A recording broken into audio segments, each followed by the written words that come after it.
Education with Shantanu চ্যানেলে তোমাদের সকলকে স্বাগত জানাই। আজকে আমার আলোচ্য বিষয় প্রথম পর্যায়ক্রমিক মূল্যায়ন 2026-এর তৃতীয় শ্রেণীর আমাদের পরিবেশ, যেখানে তোমাদের পরীক্ষা হতে চলেছে 20 নম্বরে এবং সময় থাকছে কিন্তু 40 মিনিট।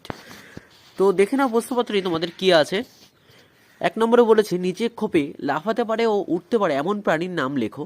দেখো তোমাদের কিন্তু হেল্প বক্স অর্থাৎ অপশান দিয়ে দেওয়া হয়েছে হরিণ, বাদুড়, প্রজাপতি, শালিক, বাঘ, সিংহ, চড়ুই, ব্যাঙ। এর মধ্যে থেকে যারা উঠতে পারে তাদের নাম একদিকে লিখতে হবে, যারা লাফাতে পারে তাদের নাম কিন্তু একদিকে লিখতে হবে।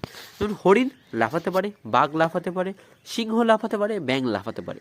আর উঠতে পারে কারা? প্রজাপতি, শালিক, চড়ুই, বাদুড়। শূন্যস্থান পূরণ করো, যেখানে তোমাদের 4টি প্রশ্নের জন্য কিন্তু আছে 4 নম্বর। ফুটবল খেলায় পায়ের কাজ অনেক বেশি। ড্যাশ খেলে মানুষের হজম হবে না, ঘাস খেলে মানুষের হজম হবে না। পেঁয়াজ হলো গাছের ড্যাশ, উত্তর হবে কাণ্ড। ড্যাশ খোস পাঁচড়া হতে দেয় না, উত্তর হবে নিম পাতা। 3 দাগে বলেছে একটি বাক্যে উত্তর লেখো, যেখানে 4টি প্রশ্ন থাকছে। 4 নম্বর, কথা বলার সময় শরীরের কোন অঙ্গ কাজ করে? উত্তর হবে কথা বলার সময় শরীরের জিভ কাজ করে।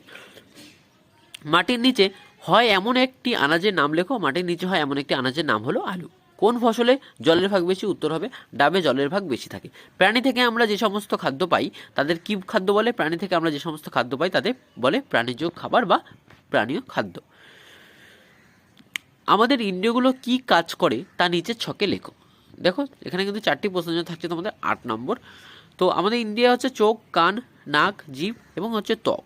ঠিক আছে, তো আমাদের 4টে লিখতে হবে, যে কোনো 4টি বলেছে, যেহেতু 5টা আমাদের চাইনি তাই আমরা 5টা লিখবো না, আমরা 4টেই লিখবো।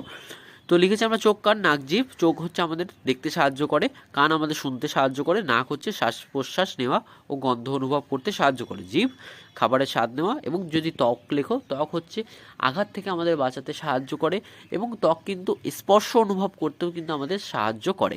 যদি তুমি চোখ বন্ধ করে থাকো এবং যদি কেউ যদি তোমাকে হাতে যদি মনে করো কেউ তোমার চিমটি কাটলো, তাহলে কিন্তু তুমি বুঝতে পারছো যে কেউ তোমাকে হাতে চিমটি কেটেছে, বা হাতে মনে করো একটা পিঁপড়ে কামড়ে যদি দেয়, তাহলে তোমরা কিন্তু বুঝতে পারছো যে হাতে একটা পিঁপড়ে কামড়ে দিয়েছে, কারণ আমরা ত্বকের সাহায্যে স্পর্শ অনুভব করতে পারি। তো এই ছিল তৃতীয় শ্রেণীর পরীক্ষার্থী বন্ধুদের জন্য প্রথম পর্যায়ক্রমিক মূল্যায়ন 2026-এর পরিবেশ বিষয় নমুনার প্রশ্নপত্র এবং সাথে তার উত্তর। প্রশ্নপত্রটি তোমাদের কেমন লাগলো তা কিন্তু অবশ্যই জানাবে। চ্যানেল নতুন হয়ে থাকলে কিন্তু চ্যানেলটিকে অবশ্যই সাবস্ক্রাইব করে দেবে।